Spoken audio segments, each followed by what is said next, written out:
کو بری کرنے کا صاف مطلب یہ ہے، آپ 22 کروڑ لوگوں کو یہ پیغام دینا چاہتے ہیں کہ اس دھرتی کے اندر گستاخ رسول کے لیے اور عاشق رسول کے لیے تمام سرحدوں کو توڑ کر حل نکالا جا سکتا ہے۔ میں دیکھتا ہوں اس ملک کے اندر اصغر خان کیس کا ابھی تک کوئی فیصلہ نہیں ہوا، اس ملک کے اندر ابھی تک جنرل مشرف پر جو چارجز لگے ان کا کوئی فیصلہ نہیں ہوا، لیکن اگر جلدی فیصلے ہوئے یا ممتاز قادری کے ہوئے، جلدی فیصلے ہوئے تو آسیہ ملونہ کے ہوئے۔ کیا وجہ ہے کہ ایسے عشاق کو دن بدن حضور علیہ السلام سے محبت کرنے والوں کو کبھی خون میں نہا کر کبھی عدالتوں سے مایوس ہو کر واپس آنا پڑتا ہے؟ میں دکھ اور افسوس کے ساتھ کہوں گا، اس فیصلے کے بعد حکومت وقت کو یہ چاہیے تھا وہ نظر ثانی کی اپیل کی طرف خود جاتی، لیکن وزیر اعظم صاحب کا بیان مایوس کن تھا۔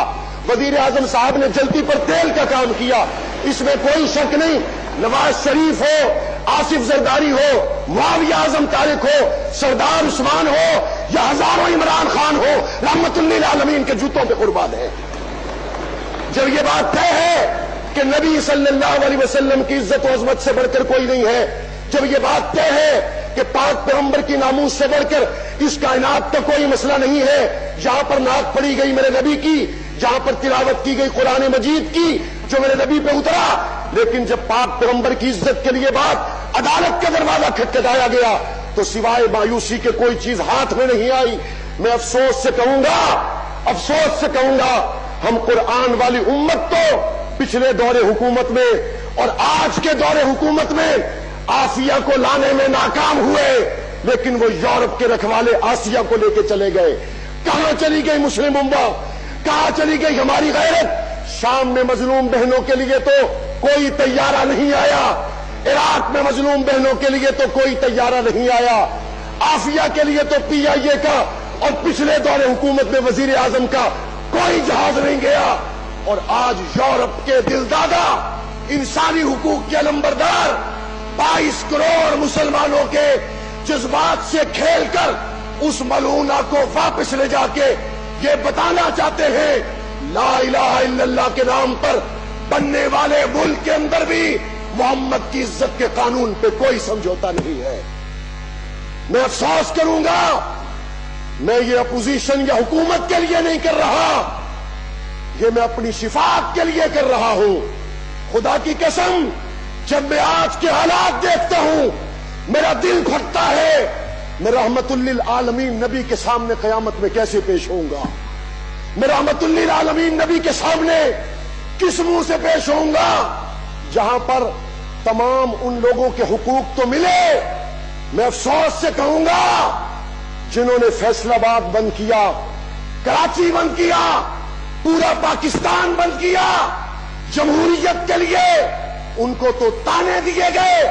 میں نے حسین کے نانے کے لیے آواز اٹھائی تو دہشت گرد ہو گیا، میں نے ابو بکر عمر کے پیر کے لیے بات کی تو سمیع الحق کا لاشا اٹھانا پڑا۔ میں یہ بات صرف رحمت للعالمین نبی کی شفاعت کو سامنے رکھ کے کر رہا ہوں، اور میں اگلی بات کروں گا جنہوں نے ناموس رسالت کے عنوان پر لاشیں گرائی، ملکی املاک کا نقصان کیا، توڑ پھوڑ کی ہے، ان کو ایسی سزا ملنی چاہیے کہ وہ عبرت کا نشان بنے، لیکن اس توڑ پھوڑ کی آڑ میں جو پاکستان کے کروڑوں پرامن عشاق مصطفیٰ نکلے تھے ان کے احتجاج کو نظر انداز نہ کیا جائے۔ اور مجھے افسوس ہوگا میڈیا مالکان پر، جناب اسپیکر، یہاں چھوٹی چھوٹی خبروں کے اخبار بنا دیے جاتے ہیں، لیکن یہاں پیمرا کے قوانین آ گئے کہ پرامن عشاق مصطفیٰ کو بھی نہ دکھایا جائے۔ اس کا کیا مطلب ہے؟ اس کا کیا مطلب ہے؟ میں میڈیا مالکان سے کہوں گا یہ پیمرا کا نوٹس تمہارے کام نہیں آئے گا، پاک پیغمبر کی شفاعت تمہارے کام آئے گی۔ میڈیا کے منہ بند کر دیے گئے، کسی نے ٹکٹ تک چلانا گوارا نہ کیا۔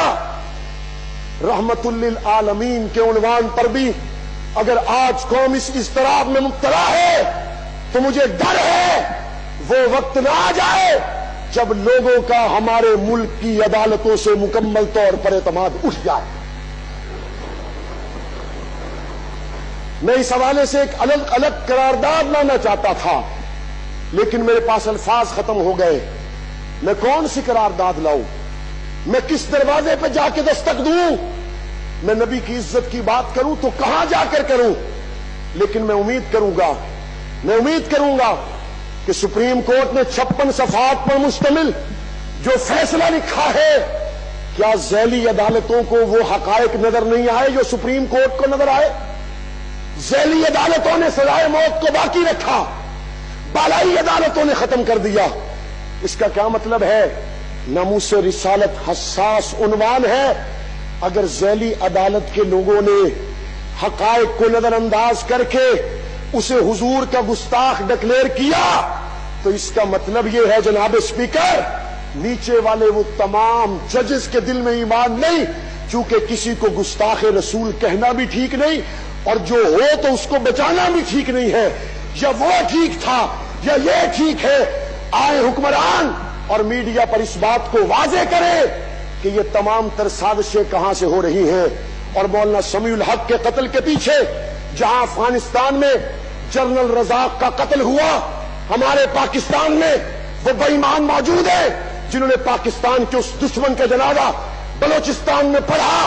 ہم سمجھتے ہیں جنرل رزاق کے قتل کے بعد مولانا سمیع الحق کی یہ شہادت پاک افغان مذاکرات کے حوالے سے بھی ایک گہری سازش ہے، اور میں امید کروں گا یہ ایوان صرف قراردادوں تک محدود نہیں رہے گا، بلکہ ان کے حوالے سے عملی شواہد سے اور اس تحقیق کے حوالے سے بھی ہاؤس کو آگاہ کرے گا۔ اللہ ہمارے گناہوں کو معاف فرمائے اور دنیا آخرت میں ہم پہ رحم کرے۔